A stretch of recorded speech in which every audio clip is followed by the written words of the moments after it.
here with Scott Waller, CTO of Kahsm-Labs, our partner. Scott's going to tell you about his portable 5G ecosystem. Yeah, so we got our Kahsm Tactical Edge Network here. So we've got an edge compute cluster right here. We're hosting a 5G 20-watt radio.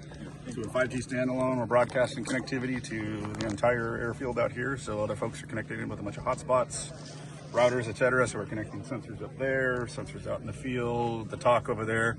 Everything's either hardline, wireless, or 5G native. It's all tactical, set up in a few minutes, up on a simple tripod, and we got your battery packs here powering the system in a bunch of different ways. They're all out here as a field as well. We got one of our startups called Aerospace Defense that's doing remote ID, and then we're actually showing off and eventually a new smaller version of our radio that's coming out. So lightweight, small, size, weight, and power. We're pulling about 120 watts in the whole entire system, 5G radio, and then backhaul for the entire network here, 150 devices, is Starlink Mini. So why is this necessary to be adopted in the U.S. military? So you get scenarios like this where we're trying to collaborate and connect a bunch of sensors locally, and you want to create a network. Wi-Fi out on something like this is only good for about 100 feet. And so you want forward deployed, expeditionary, or think of it like an airstrip, and I want to have connectivity beyond Wi-Fi. We're able to do a couple kilometers with this at gig speeds. And then Wi-Fi is some of the devices just connect directly to it.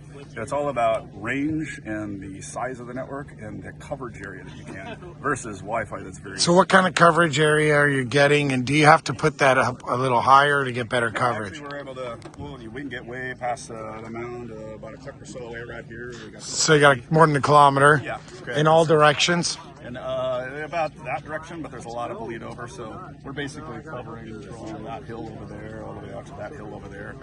You'd never be able to do that with Wi-Fi. With Wi-Fi, you'd have like 20 mesh access points out here.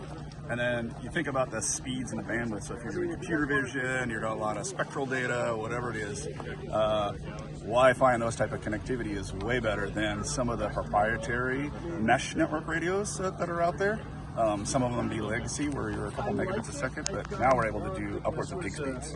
So think about bulk uploading computer vision, signal intelligence data, whether it's here on the ground or up in the air or air to ground, just gives you higher bandwidth using commercial off-the-shelf technologies that everyone knows today, 5G. So making it more affordable too, because I've seen these systems selling in the hundreds of thousands. Millions actually for a single radio. So we're trying to find off-the-shelf products, radios in the industry, bring them together, and then take like the Future G Office, OUSW, RNE, and say, hey, this is an ORAN compliant, a brand new one to start up, Aridin, out of California.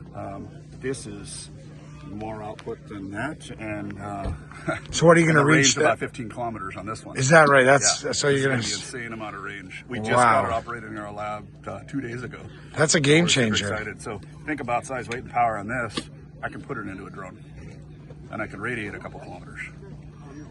Whether it's ground to air, air to ground, ground to ground, vessel to vessel. We're starting to see these expeditionary, forward deployed, high bandwidth systems using commercial off-the-shelf products, or emerging ones that are of interest to the Future G Office, etc.